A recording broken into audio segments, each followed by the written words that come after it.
Hey guys, excited to jump into this episode with you today. But first, we want to talk about a few things. First is our big event coming up on July 25th. We want to meet you guys. We want to help you guys. So come join us. Go to kickasslife.podcast.live.com and you can sign up for a 2-hour event with us. We're going to hang out, chill, get to know you guys, talk about life optimization on all the levels. So please come join us for that. You can get all the details on the website. And then we also want to give a shout out to our sponsor, Rep Provisions. Guys, I want you to know part of the reason I asked Rep specifically to sponsor this podcast because I am so committed to spreading the message of regenerative agriculture. I want to do anything I can to support this company. And I hope you guys will see it the same way when you understand what they're doing. They are saving the planet. That is how I look at it. They are saving the planet, and they're doing that by properly managing animals so that we can have our grasslands get restored. We don't have to just stop eating animals, right? That's how we pendulum swing. We like to go to extremes. It's like, oh, raising cattle is messing up the grasslands, and it's all these fumes and toxic chemicals, and so just don't eat animals. And it's like, no, that's the pendulum swing the other way. There's a better way we can do this, and we can properly manage animals. And what regenerative agriculture means is that you move the cattle along just like they would have had prey. They would have been they're prey animals. That's why we eat them. And the other animals like to eat them too. And so they would have moved along the grasslands and allowed new grasslands and roots to grow. And it's beautiful. They give manure to the land and all of that. It's a beautiful process. But when we don't manage them well and we have them on these giant corn lots and they're not being moved and they eat all the new grass, that's what's messing things up. So companies like Rep, and there's more out there, but they're so beautiful. They're regrowing grasses for the butterflies to help the monarch butterfly population. And what they're doing is when they do that, the grass is able to regenerate and grow and get deeper roots and have a better ecosystem. So not only that, it's also selfish because it's higher nutrient quality meat and It tastes freaking amazing. So yeah, I want to chime in on that too. So, and I interviewed John Venus, a former proselytizing bodybuilding vegan. I know you're going to interview him too. Mm-hmm. One of the things he said is, and I think this is part of the misconception of some of the propaganda films. And listen, we're open to everyone. If vegan is your choice, hey, that's a choice. That's okay. Yeah, absolutely.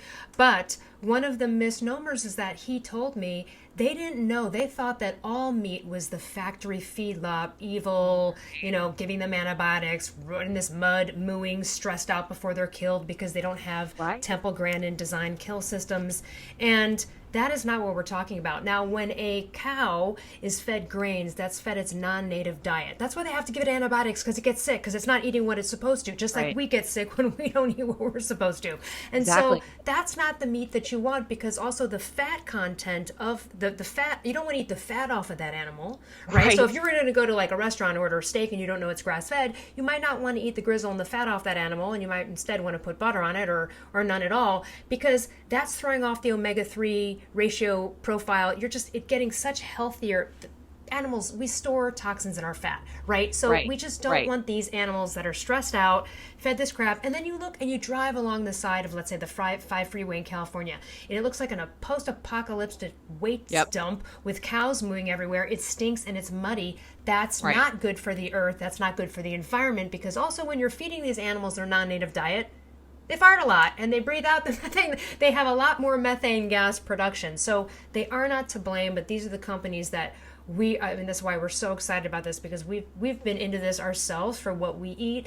And again, Rep Provisions is a great company with wonderful products. And I think I said last time, the best beef bone broth I've had. There's a lot of really crappy ones out there. So, and the ribeye I had was really great too. So so you can use the code KICKASSLIFE and go to repprovisions.com for 10% off your order. Try some of their stuff. I'm telling you, you're going to be really impressed, and it's really helping the environment and not doing all the things that a lot of these propaganda films say.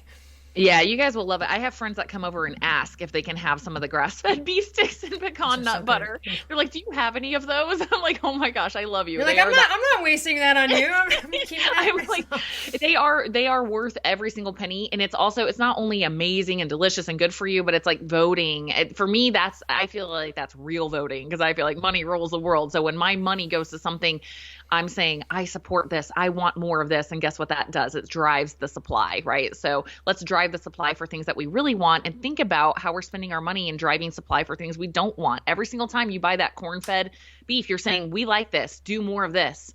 Yeah. I support this, And the right? So paleo it's just, primal movement yeah, over the past 6, 7 years, anyone listening right now has been to a grocery store and knows that you've seen more grass fed this, grass fed that, yep, right? Well, there's a reason for that. It's the paleo movement and us talking about this right. type of stuff over the years that has led to the demand that now it's in stores. So we're just Right. going to keep driving that. So, yeah. That's right. That's right. Okay.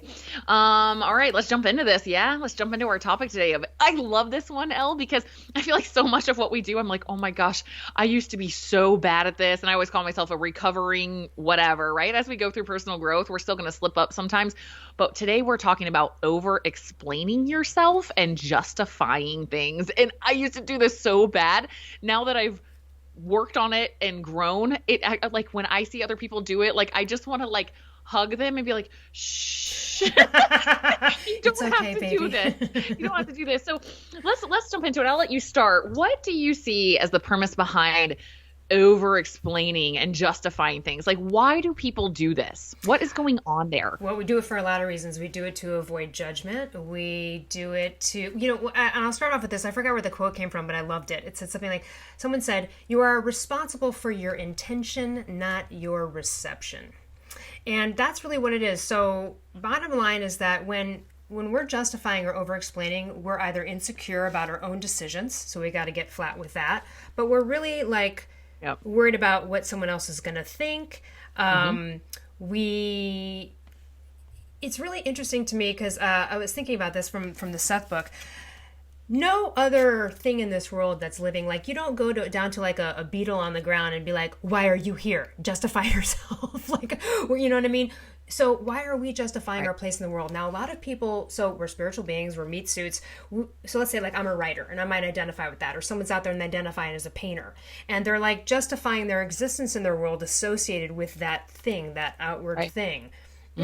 We got to look at that, because often when we're tied too closely to that, then everything around us, what it is, it's really like a defense mechanism. I mean, there's justifying, there's apologizing, over explaining, it's all the same. So for example, why do we get totally comfortable when someone asks us something and the answer is yes?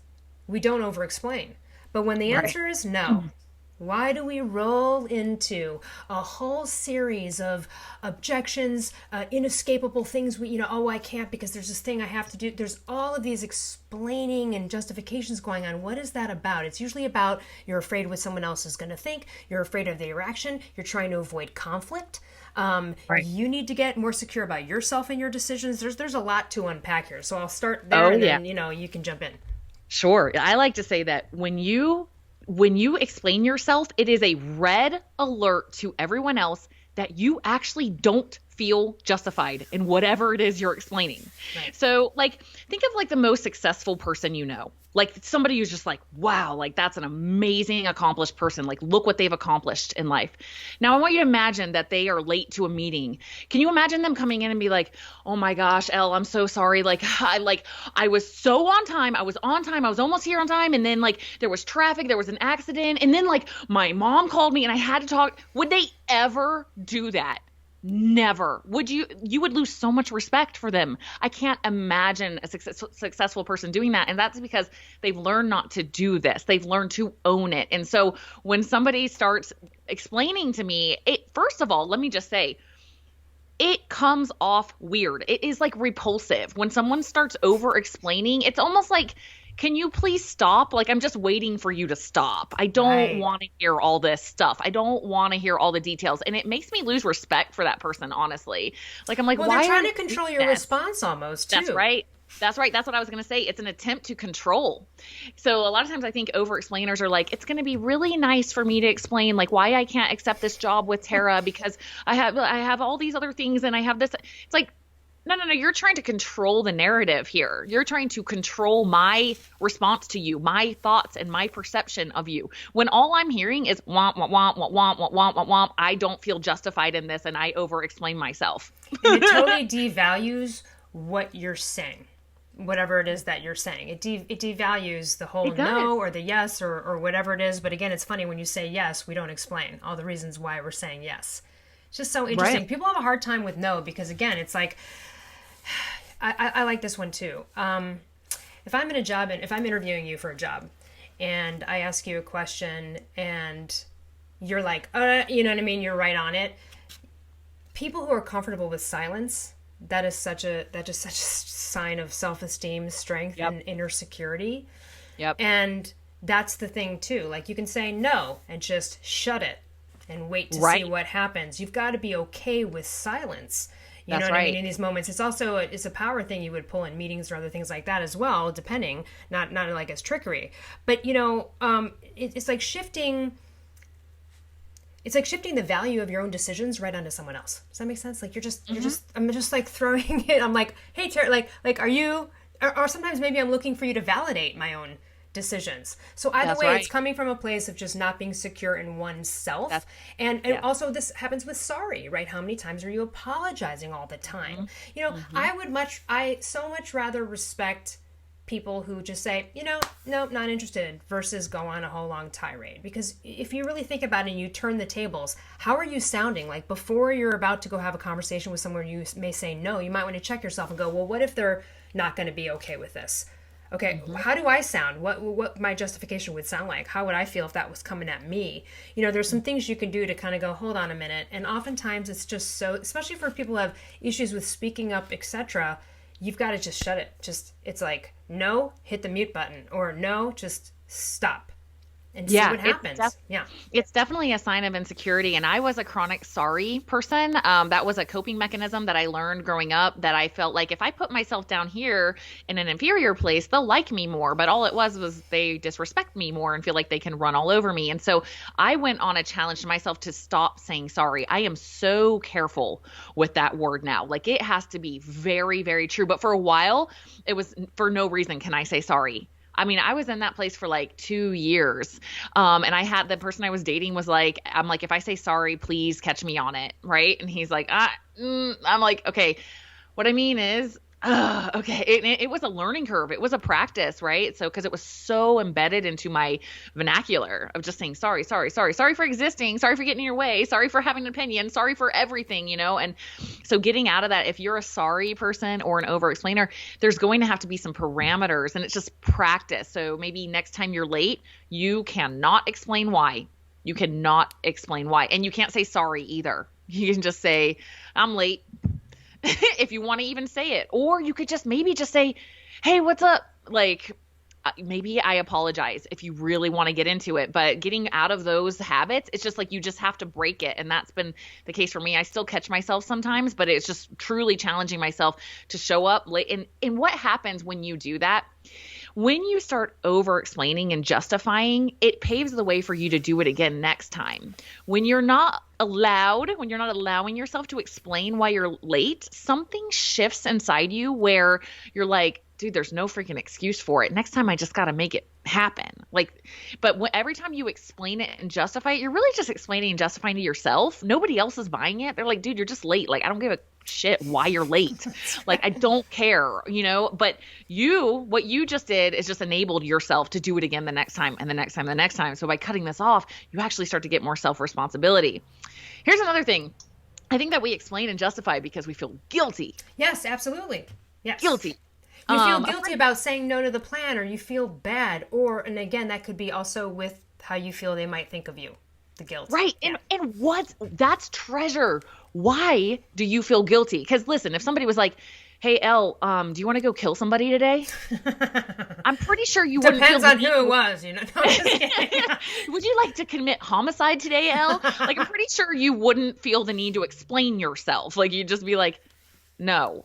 I'm pretty sure everyone would be like, you wouldn't be like, no, because it makes me feel bad about doing something like that to another person, Like, you wouldn't go there. You would just be like, no, there would be no. But why do we someone's just trying to physically invade your space or something where you're like, hey, like it's a real no, definitive. Like, do you justify there? You go, no, you're making me feel like you just go fucking no. You push the person away or whatever. There's moments where you wouldn't justify then. Right. So there's clarity and there's no guilt. So I think when we start feeling guilty, we want to prove that we don't feel guilty. We want to prove that we don't have to feel guilty, that we're justified in this thing. And I thought of this because a friend of mine shared with me recently that, and I hope he doesn't mind, it's anonymous, but that his dad, after 30 years of divorce will still periodically send out like a whole big old long letter to all the kids of why he was justified in divorcing his mom. And they're like, he's like, we just delete it. Like, we don't care. And then every once in a while, he'll hit her up with this list of like, here's why I was justified 30 years later. And and he's obviously perturbed with his dad for doing this. And I'm like, you know what? You know what I hear there? I'm like, why do you think he's doing that?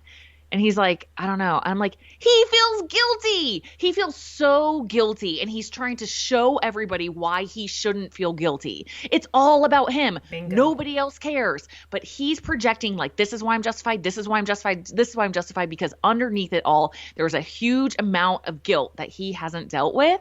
And so I thought about that for all of us. Like, let's say it's like, you say, hey, Tara, like, I want to fly out to Utah and go hiking with you. Can you do that next weekend when you don't have your kids? And like, maybe I don't have anything going on, but I just don't want to do that. I don't feel like doing that, but I'm not okay with that all the way. I feel guilty for some reason. I'm uncomfortable with just saying, hey, like, maybe not next weekend. Like, and I wouldn't feel guilty. I'd be like, dude, no, like, not next weekend. Maybe in August or something. And I wouldn't be like, oh no, because what I'm gonna do is I'm gonna like Epsom salt bath it next weekend, and like I wouldn't feel the need to do that. But if I felt guilty, I would start explaining it, right? And so what is going on underneath? Like, why would you feel guilty about that? Do you not value your own time? Are you not okay with just making decisions for yourself and sitting with them? Why is that guilt coming up? And I think the same thing for wanting to control the dialogue there. Let's say somebody offered to like come clean your house for you, and you're like, no, I like just for real don't want you to do that. But you're like, hey, listen, that's really nice of you to do that, but here's what, I just, and you go into this big explaining thing, like dig into why you feel the need to justify. Every time it comes up for me, I'm like, ooh, why am I doing that? Why am I not comfortable with just saying yes or no? That's where all the treasure is. Yeah, and you can ask yourself, I wrote a bunch of questions you can ask yourself, like, okay, well, what would it mean if they don't agree with my decision or answer? Ask yourself, what would that mean, or what was that going to be? Beautiful. How would I respond if they don't like my justification or excuse or my explanation? Right? Like, so if they go, well, that's BS, Tara, like if you have the weekend free or whatever the objection's going to be, you can ask yourself also, what do I hope to accomplish with my explanation? Like what? Because that usually is not answerable often. Do you know what I mean? Yeah. I do agree. Like if you're late to a meeting, you can be like, my apologies for being late. That's it. I mean, because it might be, it's like, okay, or you might have to be like, hey, I'm sorry I didn't call you when I said I should. Okay, that might be a little bit legit on those kind of things. But to go into an explanation about it is when you start going down the spiral. The other thing, too, is, what if, again, like I said, what if the situation were reversed in what you're about to say no to? Like, you're waiting, you're like, I got to answer this question. What do I say? It's like, well, if someone were giving you the same excuses and stuff, like, how would you feel? How would you be thinking about that? Like, right. would you give a shit about that? Like, would you feel like that was BS? So weird. It's kind of weird. I actually accidentally did it yesterday on the sorry thing, which was so lame. I have a friend I've been hiking with during the pandemic, and they work 9 to 5 at home, and like in the evenings, that's their only time to get out. And then normally this person was not motivated on their own. So not like I'm their personal trainer, but it was only we're like California, we're not doing a lot of hanging out with people. We're screwed here with Corona. So it's like you've got your group of friends, right? And I actually was putting together a thing the other day. I kind of fell and hit my chin, and it was, and I just didn't feel good. And I texted him, I'm like, I'm so sorry, that I can't go. He's like, don't be sorry.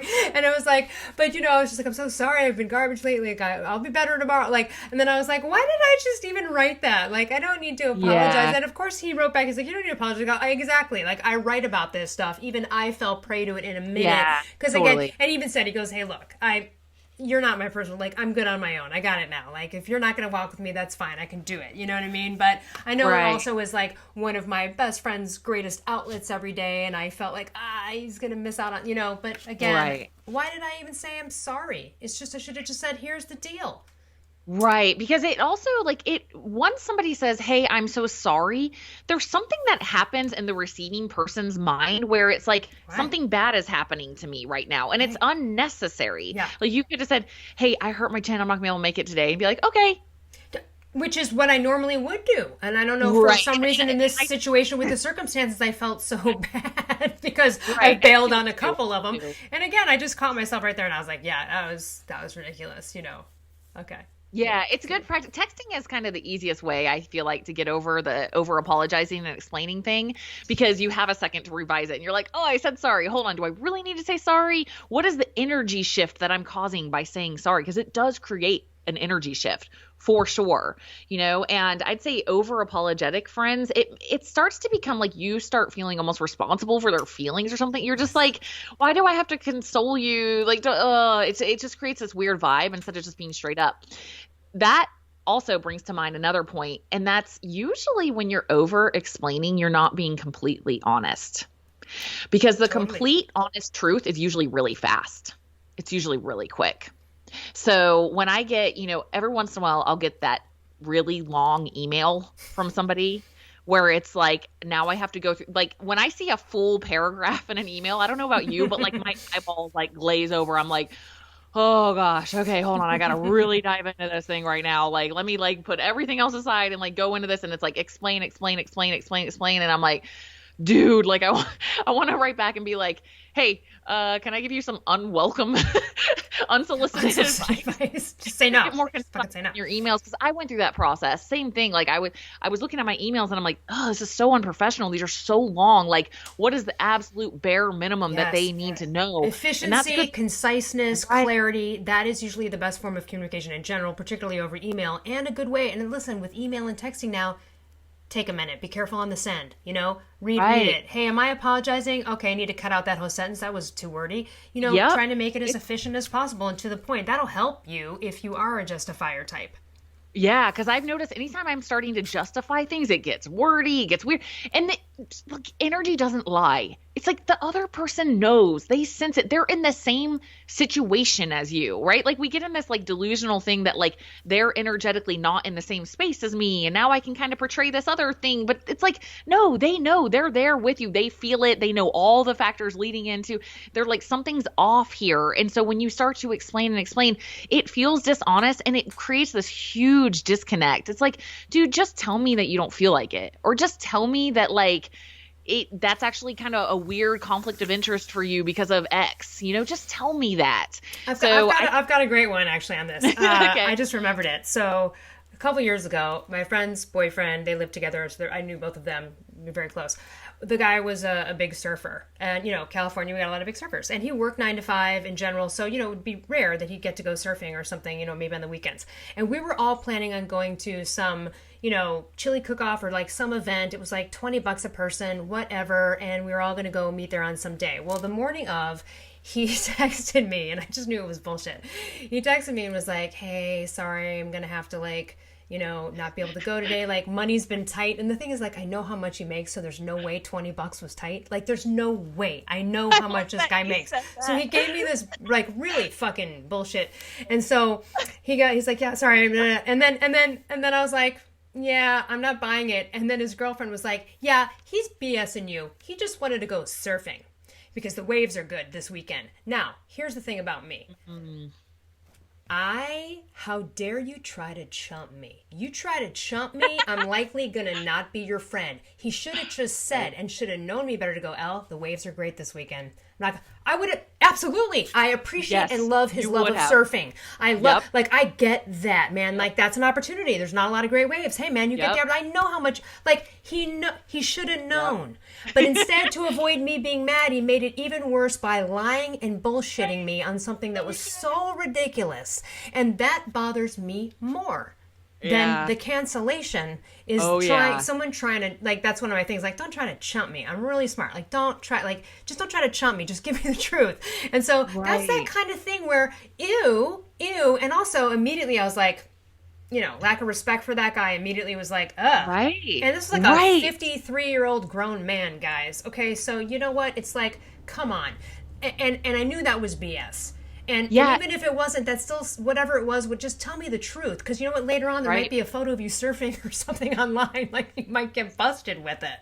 And you know what's the craziest thing is the truth that he was afraid to tell you probably would have brought you together, because he would have been like, dude, this is such a cool chick. Like, she totally gets it. Like, Yeah. awesome. And you would have been like, what a badass guy that like he knows what he loves and he prioritizes that. I know you, and I know you wouldn't have taken that personally. I know you would have been like, get it, yes, like we'll just meet up after. Right. So the It truth wasn't like my been, wedding or something. It wasn't like some big event where it's like, oh my yeah, God, you promised. It was just like we were all going to go to something like, who cares? There's a dime a dozen of these things. It wasn't some big plan. right, If it was an important event, that was like, okay. But it wasn't. We're yeah. just friends all going to a thing. Like, hey, man, we all understand that. So, yeah. Right. It could have brought you together. He could have been like, okay, I'm being real. Like, I really don't want to miss these ways, but can we do it like tomorrow or next, Monday or Tuesday or whatever? I know you would have gotten it. And so the truth would have brought you together. I would say for me, dating, like declining or denying people or like turning people down is the hardest. That's the hardest one for me. I'm still on a slippery slope with that. I'm like, oh gosh, I don't know how to do this really super effectively. But what I have learned is when I'm not, I've had to exercise the same thing as like in business when there's that one relationship call where you like don't want to have it like of, hey, like this, we're not going to do this project. Like it's dead. It's not bringing anything in. Like we're nixing it. That's that thing. It's looming. And I'm like, don't think, just do. It's Tony Robbins really helped me with that with like with his cold plunge and the first thing in the morning. He's like, I never feel like doing it. No, I don't want to go into ice cold water first thing when I wake up. Don't think, just do, And so when I get in those modes, I do that. And that has been really helpful where I'm like, God, I don't know what to say to this guy. Like, I'm just not feeling it. So I'm just like, hey, you know what? It's so nice to meet you, but this is not all there for me. And I'm like, they're like, okay, thanks for being honest. And like, they're usually super nice about it. I've never had anybody be like, screw you. Like, I hate you. Right. And then it's over. But what I have done in the past, especially, is like, hey, you know what? Like, I'm not really in a place for dating right now. That's not true. I am in a place for dating. That's not true because if they called you when you, right, because if they called you when you were in that place, you'd still say no. So it's not true. Exactly. So it's totally BS. And it burns me every time. Cause like I did that. The first guy I was really trying to I'm like, oh my gosh, I don't want to pursue this anymore. And he was like, he's like, that's cool. Let's just hang out as friends. Shit. Damn it. Like, I don't even, because then you're like, no, but I don't even want to hang out with you as a friend. Now I got another shit thing I got to get out of. Right. Now I dug myself a hole that it's super obvious that I lied, and now it's just gotten worse. Right. So just being able to be upfront and honest from the get-go, like, look how much trouble we could save ourselves, and we probably could have actually had a better connection. Maybe I would have said like, okay, I will hang out with you as a friend if you absolutely understand, like, I'm not interested in you like that at all. Right? As long as we're cool and we're clear on that. But so that dishonesty always leads to over explaining, and it leads to a major, major disconnection. Right. And I want to make a couple points here. So this is like a little dumb distinction, but so for example, and I put this in my book, Confident as Fuck. Like if like I had a friend years ago who called me and was like, oh my gosh, my car got towed and it's like 30 miles away. Like I need someone to take me. Now, I don't want to do that. No one in the world like wants to do that, but you want to because it's your friend. There's an overriding, right? So so it's not about being a jerk and saying no to everything, because in that moment what overrode that was my desire to help a friend and be a good friend. So the act of going to drive to a tow company, which no one wants to do, is okay. Like, so you have to kind of gauge things like that. And the other thing too, this whole discussion is, hey everyone, you have the right to be assertive. Yeah. Stop it. You don't always need to give a reason for your decisions, and your assertiveness should always be like every decision. If you feel you need to explain, you're going to end up feeling like you always have to justify yourself. Like you said, it's going to spiral. But assertiveness is what gets the job done. Now, I read a really interesting exchange that's kind of on this topic about a speaker. I think it was Buckminster Fuller or something, where they were speaking and a person objected in the audience. It was like, hey, you're full of crap, whatever, right? And he just sat there and was like, thank you. And then went on. And the guy, again, would object. So let's say you've got a series of objections coming in like that. What I liked the way that the person in the article about it spoke about it was that Bucky was kind of inside going, well, hold on a second. He took it in, the person's thing, to say, okay, am I triggered, or is there anything here? Right, like we talked about in our triggered thing. Yeah. Blind spot. Is there a blind spot here I'm not seeing? And then he realized, no, he didn't have any emotion about it. So, okay, you just realized that was their person expressing their opinion, and that's all that needs to be said about it. Thank you. Mm-hmm. Right. So sometimes Beautiful. you need to be in that environment. I talk about a story, and I've probably told it before, but it was with a specific project, and I kept going back and forth with the person, and they were like, and I kept saying, I'm not doing it. I am not doing it. Discussion is over. They kept... Beautiful. I gave them a bunch of, here's why, and then it kept escalating, and finally I got to the point where I go, that's it. We're done. It's ended. Yeah. That's just the bottom line. I don't care what you say. It's over.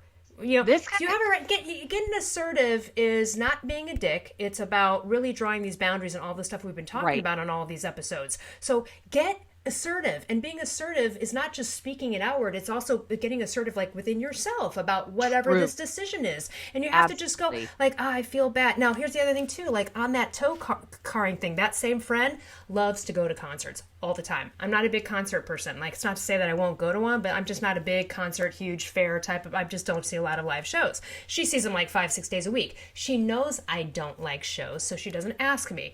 But she knows me, and she said, Elle, I'm going to the show. I know it's not your thing, but I kind of need a wing woman on this one because so-and-so is going to be there or whatever. Hey, I'm in. Right? Because now that's a friend thing. That's me like, I'll help you. And because she knows that she's asking me a special favor. Like, I know you don't like this shit. And normally you'd say no, but I'm and yes, now I'm happy to do it. Right? Right. So there's a little bit of a, you know what I'm You're aligned within yourself. You're aligned within yourself on that decision. That's right. Right. That's right. Even though I don't like to do those things. Yeah. Another thing that comes to mind with that is there's a woman I know named Hazel Ortega, and she's amazing. She's like a baller. Her story is so crazy. She has a book called From Bounce Checks to Private Jets. Oh, nice. So she's like this beautiful, amazing Latina woman who went from like single mom, barely making it, to multi-million-dollar business owner, right? Like, she is just amazing. And one thing that she told me with her kids that she does is she is stern, she is assertive, and I love her. And she's like, when my kids ask me something and I say no, I tell them, and they say, why, mom? I tell them why. And after that, any more asking why, I'm silent. There is not a word that comes out of it's not, I already told you. It's silence, because I did already tell them. So they are disrespecting me by asking me over and over. So I tell them once, and that's it. Anything else, they know they're not getting a response from me. And I'm like, that's beautiful. Like, that is good practice for them too, to stop being like that. And so to me, that's like true assertion. It's just saying like, hey, here's my truth. It's not like you have to be like, hey, Elle, do you want to go to this event with me? And you're like, no. Yeah. I mean, no, you just think, oh, thanks for thinking of me, but not really, not feeling it. Or whatever.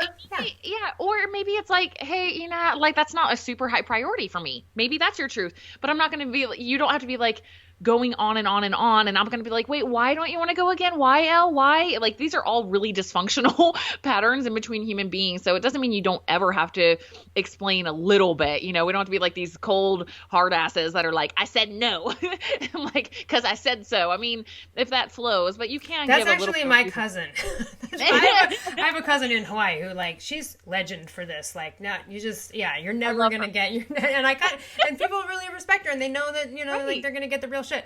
It kind of runs in my family, I think. One of the things we've talked a lot about Byron Katie on this podcast, and for those that are new listening, Byron Katie is awesome. One of the things I love, and it's for free, is a 3-part Oprah Spirit channel where Oprah is interviewing Byron Katie. I've mentioned it before. It's free. It's like on iTunes or whatever. Just go look it up. Oprah Spirit channel, Byron Katie. It's a 3-parter, and they're videos. Okay. Nice. In one of them, she role plays about not justifying, and she role plays with Oprah.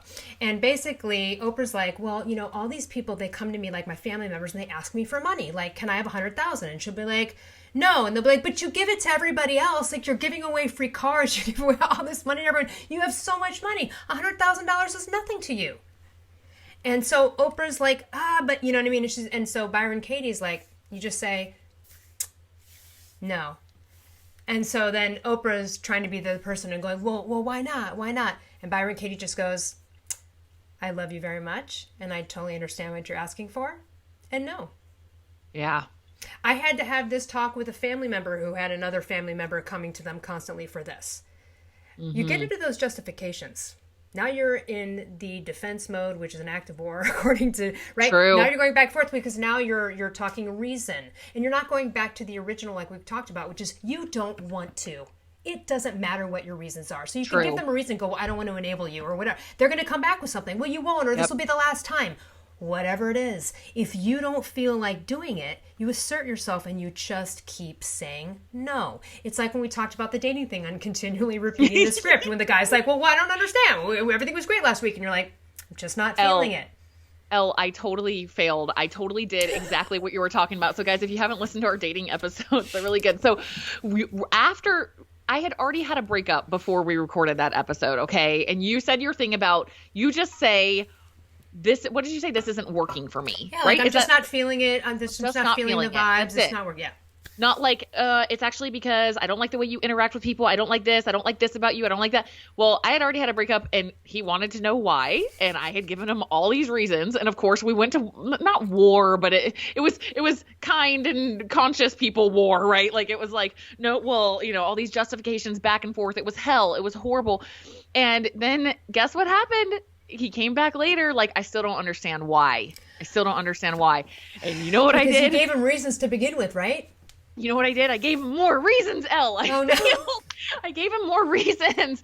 And it just turned, and guess what? Like a month later, he came back with an answer to one of those things that he'd been stewing over about, like, wow, that I wasn't justified, and feeling that all of it was for naught. It didn't help anything. All it did was create more divide, more division, more angst, more uncomfortable feelings. Like it was, so I'm a living testament that over explaining and over justifying the reasons that you're breaking up with someone, it doesn't help anything. It does not. So I learned through reasons can be argued with. Feelings can't be. And so that is the same here too with like, someone keeps asking you for money or for favors or whatever it is. Stop justifying and just start saying no and be assertive about it. And if they keep challenging you, just go, I hear what you're saying. But the answer is no. And when Oprah was across from Byron Katie in this, she's like, but that's so harsh. But it's like, yeah, but how's the other one working for you? It's not. It doesn't work. And again, like that's the thing too. You just have to stand your ground at some point and go, no. And it's actually more peaceful. What you just exemplified of Byron Katie being like, I hear you. No, it's like instant peace to me. That's what I feel. It's like, okay, we're clear here. It's just no. Okay, there's one other thing I want to talk about, and this is over-explaining for positive things that you perceived that you did, where it almost comes into like, wait, why did they mention that one little part right there? So for example, maybe you're saying, yeah, so I mean, I donate to this charity because, I feel really strongly about this charity because it's like, or maybe no. How about this? Like, I had to go run to the bank because I donate to this charity, and I just wanted to make sure that I like. This is what I'm talking about. So over explaining the positive things that you do just basically for your own ego. This is something that I see these things, they slip out in the nuances of conversation all the time. And so why are you doing that? So maybe it's this. I had to talk with my mom. My mom's a really good person. She's great. I really, really like my mom. So we were talking about, it's like, wait, what was that? Why did that disclaimer, what's happening there? Like why did you say that? And I've noticed these little things. It's like these little protective mechanisms, and you watch them. If you watch them, you see them in people's speech all the time. It's like this really unnecessary detail in what they're saying. And that's over explaining too. And there's a lot of treasure behind that too. It's like, why did I feel the need to add in that little detail? Does my ego like that? Is it justifying some sort of issue that I haven't actually resolved there? So I could just be filling space. Again, people uncomfortable with space. I have a really, really good friend who I love, but I've had this, now he's an over-explainer with really dumb stuff. So for example, like really, like we'll be at a restaurant together and with some people or whatever, and he'll pay and he'll like, leave a tip, and he'll be like, I left a really nice tip, like they were great. And I'll be like, oh, awesome, they were really great. And then he'll literally explain to me like kind of what a tip is. He'll be like, I just find like if you get good service, and you're like, oh my God, you're explaining what a tip is to me? Like I know, we all know the definition. Like, what the hell happens when you tip somebody? Like why? And I've had to call on, it's like several times in a row where it's almost like they're teaching me about things, and you're like, what? I've talked to him. I'm like, why do you do this? Like, you tend to over-explain on things that don't need any explaining, that are universally known. So what is it about that, right? Like, are they filling space? Are they, I don't know what it is. Do they They're feel like other justifying. people don't understand things the way they do, or they need to be heard, their opinion on something, or the way they see something? Like, is there some sort of weird, like, I don't feel heard, so I have to explain everything the way I see Something it? to look at there, because like if you're over explaining like obvious stuff to people all the time and you're going into detail, it's kind of like a little bit of a, well, sometimes it's warranted, but sometimes it's a little bit of a pet peeve of mine for someone who's so direct and assertive and kind of like no BS. Right. I actually, I don't like the frilly stuff. However, I also have to watch my shit too, because I can be impatient with someone who is that, and that's not, if you don't know them well enough, you've got to just let that go. You know what I mean? Yeah. Like, they may take longer to get to the point. Just got to Here's do it. Here's like another thing I learned on that. So when I was first getting comfortable with being on video, and I had this talk with a friend the other day, he's like kind of getting pushed into the limelight a little bit, and he's really uncomfortable with it. He doesn't want to be. Okay. And he's like, I don't know how you guys do this stuff. I don't know how you get on all these video interviews and do videos on social media all the time and podcasts. Like, oh my gosh, it makes me so uncomfortable. And I'm like, dude, I'm on my second Instagram account that I built to tens of thousands of followers, but I want to take you back in time to when I had 2 followers, like my husband at the time and his mom, and then I had 12, and then I had 17, and then I had 100, and and during that time, one of the things that I did to get comfortable being on video and doing these things was I would practice. I would practice in my car, and I learned such a valuable lesson about myself from doing this. So I highly recommend it to anybody. You will learn, just tell yourself a story. If you have a little phone mount where you can see, mount the phone, just hit record and just drive, pay attention to the road, but just drive and talk.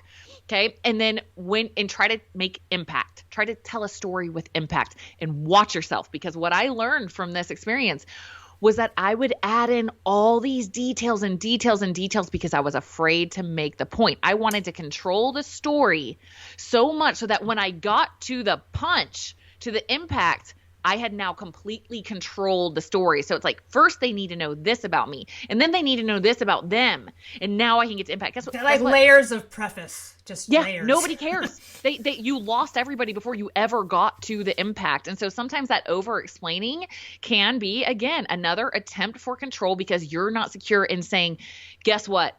I found out I overeat at night. But instead it goes like this. So like the other night I was having a really hard time. So like my mom is in a nursing home right now, and it's really stressful, right? And then it's like, what? I don't even know what you're freaking talking about, right? So sometimes I think we can over explain because we want to control that. We want to say something. We got something to say and we're scared to say it. So we start over explaining to control everyone's response to that moment of impact because we're insecure about sharing it. So that's going to be another cool little tactic to do, is like record yourself sometimes. See how you talk. See how you tell stories. Start like watching football tape on that, right? Like you're a professional athlete. See how your narrative goes, because I've learned so much from doing that. Absolutely. Everyone's been there. It's an awkward thing to put yourself out there in this world. And on the assertiveness thing too, like just this overall topic, just be unapologetically you.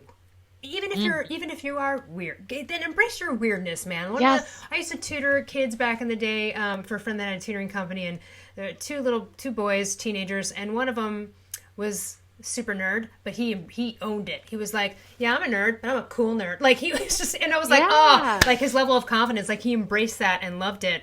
Also, too, you never need to justify your need to express emotions or why you're putting yourself first. You never need to justify why you're putting yourself first. That would be the incident where you wanted your alone time the weekend and I'm asking you to come out or whatever. Yeah. You don't need to justify that. And, choosing who we spend time with, again, when you justify, you are kind of, it's gerrymandering like how perfectly you might be measuring up to everyone else's progress or opinion about your progress. And this happens with a lot of creative people. And I think I've mentioned this before. So like as a writer, especially artists or anyone, like, hey, what are you up to? You painting in the studio, right? Let's say you haven't been painting. So then the artist is like, well, I've been busy late. It's like, it's okay. It hasn't happened. Stop justifying. And I think I might have mentioned this before, but as a writer and doing sketch comedy, be like, well, what are you working on? What you got going on? You know what I mean? And that kind of puts you in this space of like feeling like you have to justify, like, oh, well, I have this. At the time, I didn't have anything going on. And I thought, you know what, I'm just going to own it. And so one summer, someone was like, hey, what are you up to this summer? You working on anything? And I'm like, no, nothing. I'm going to sit at the beach. I'm going to do nothing for 3 months. And I don't care what anyone has to say about it.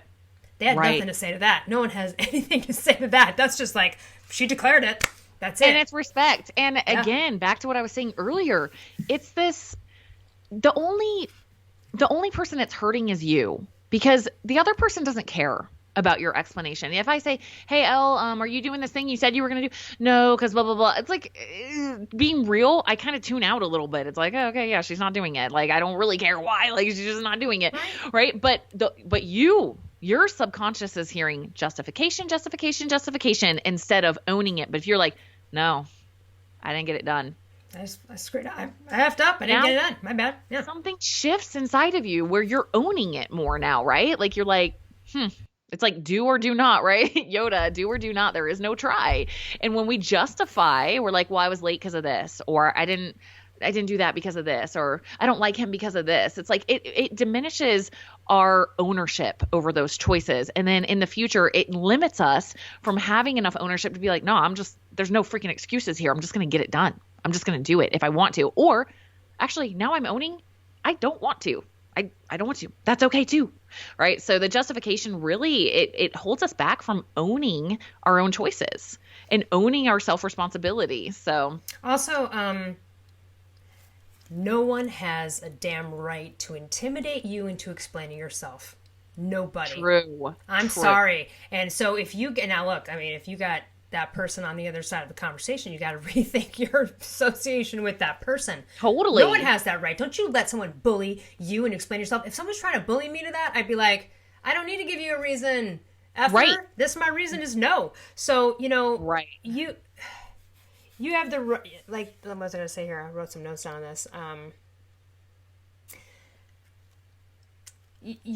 When you get bullied into someone, like, doing that to you, you're just going to go into a low self-esteem. It's just such a low vibrational. It's just going to creep in. And so those are the times to speak up, and you're just going to say, I don't have to give you a reason. I don't feel like it. And that should be good enough.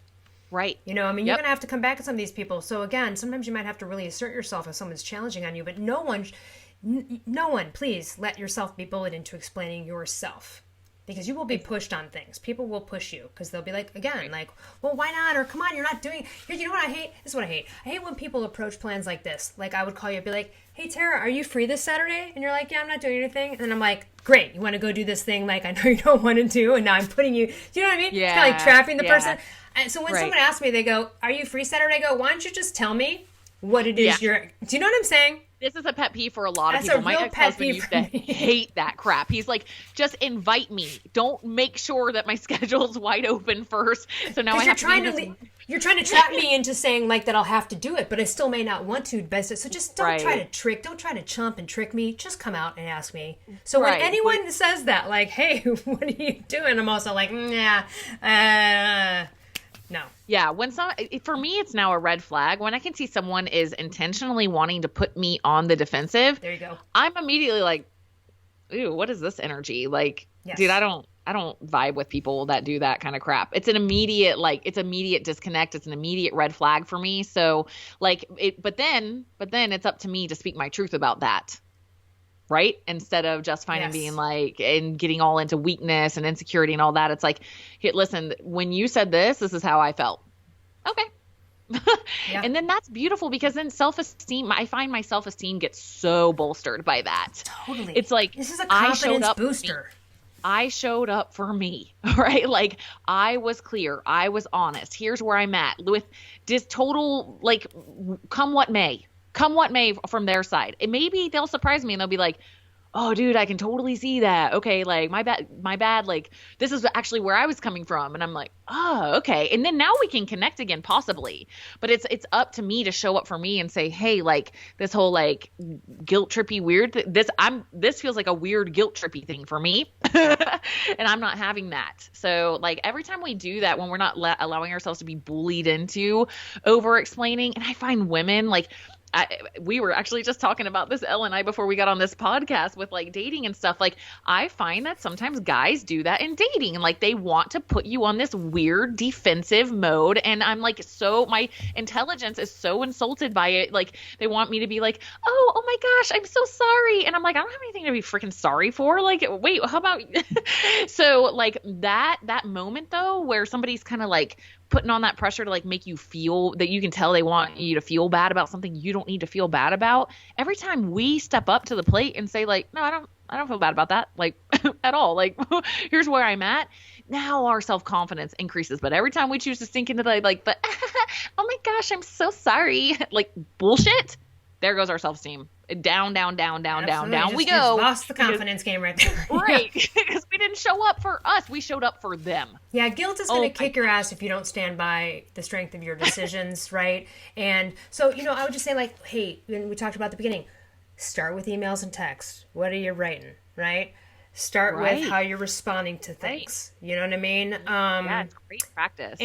And ask yourself, if you're really worried and you're still scared to say no to stuff because of someone else's reaction, you got to take a look at that relationship, or you got to take a look at changing the dynamic of that relationship where now you become the person that's like, actually, yeah, that's just not going to fly anymore. I'm a no person now. I'm a not explain person now. You can train people into that. Like, that's who you are. And if they fall off the wagon of friendship because they don't like the new you, well, then guess what? F them. They weren't the right friend to begin with. You know what I mean? And it starts to, I'm challenging anybody listening because I've challenged myself to this. I'm challenging to really watch your sorries. Do not use a sorry unless it is absolutely necessary. And then the explaining of why something happened, especially when you feel really justified. Like, because what it does is it kind of puts you in victim mode. And how you do anything is how you do everything, right? And so when it's like, no, for real, like it's really not my fault I'm late. Like really there was like this giant accident. There's no way I could have foreseen that. Like it doesn't matter. You still don't say it. You still don't say it. You own it. Because when you're justifying that late thing, you are taking away personal responsibility of it. It's just better to go, my bad, I effed up, I'm late. And without explaining it. When you explain it, and then I'm going, you know what? BS. Or like you're trying to blame and you're just shifting the blame. And again, it may be legit. Perhaps the reason you are truly really late is because there was a big semi that fell over on the road. But that's not, it doesn't matter. No one cares. Just let's get to the meeting. You're late. Let's move. Like, that's exactly right. Yep. I went on a date with a guy like recently and we were late to our dinner reservation and we were somewhat intentionally late. Like we weren't too worried about it. It was like a weekday night, and I noticed, she asked, do you have a reservation? And he said, yep, we're late. And that's it. That's all he said. And you know what I thought in that moment? Like, respect. Yes, God. Thank you for not like making up some sort of that's it. Yeah. No more communication needed to happen. We're late. She's like, oh, that's fine. Right. It's just like, here are the facts. Here's the truth and the facts. Everything else is just fluff and BS.